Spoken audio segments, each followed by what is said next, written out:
11ஆம் தேதி திமுக மாவட்ட செயலாளர்கள் மற்றும் மக்களவைத் தேர்தல் வேட்பாளர்கள் கூட்டம்.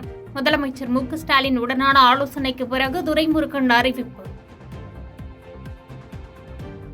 சிறுபான்மையினரின் மிகப்பெரிய எதிரி காங்கிரஸ் கட்சிதான் என பிரதமர் மோடி கருத்து. பட்டியலினத்தோர் மற்றும் பிற்படுத்தப்பட்டவர்களை அறியாமையில் வைத்து அவர்களின் உரிமைகளை காங்கிரஸ் கொள்ளையடிப்பதாகவும் பேச்சு.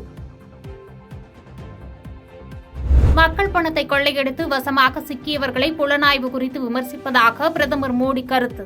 ஊழல் செய்தவர்களிடமிருந்து 2200 கோடியை மீட்ட அமலாக்கத்துறை குறித்து பணத்தை இழந்தவர்கள் அவதூறு பரப்புவதாகவும் பேச்சு. ஜூன் 1ஆம் தேதி முதலமைச்சர் மு க ஸ்டாலின் டெல்லி பயணம்.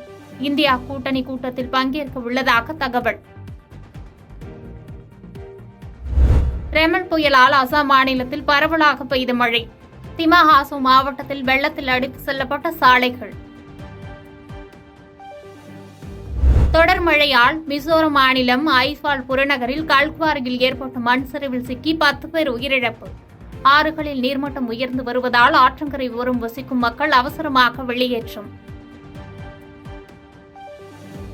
இடைக்கால ஜாமீனை மேலும் 7 நாட்களுக்கு நீட்டிக்க கோரி டெல்லி முதலமைச்சர் அரவிந்த் கெஜ்ரிவாலின் கோரிக்கையை உச்சநீதிமன்றம் நிராகரித்தது. கெஜ்ரிவாலின் ஜாமீன் நீட்டிப்பு குறித்து தலைமை நீதிபதிதான் முடிவு செய்வார்கள் என சிறப்பு நீதிபதிகள் உத்தரவு.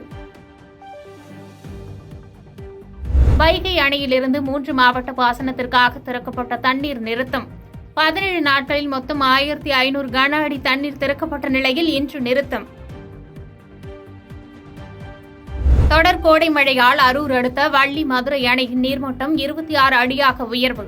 அணையின் நீர்மட்டம் வேகமாக உயர்ந்து வருவதால் விவசாயிகள் மகிழ்ச்சி.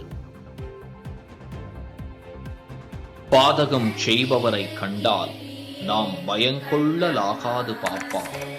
மோதி மிதித்து விடு பாப்பா, அவர் முகத்தில் உமிழ்ந்து விடு பாப்பா.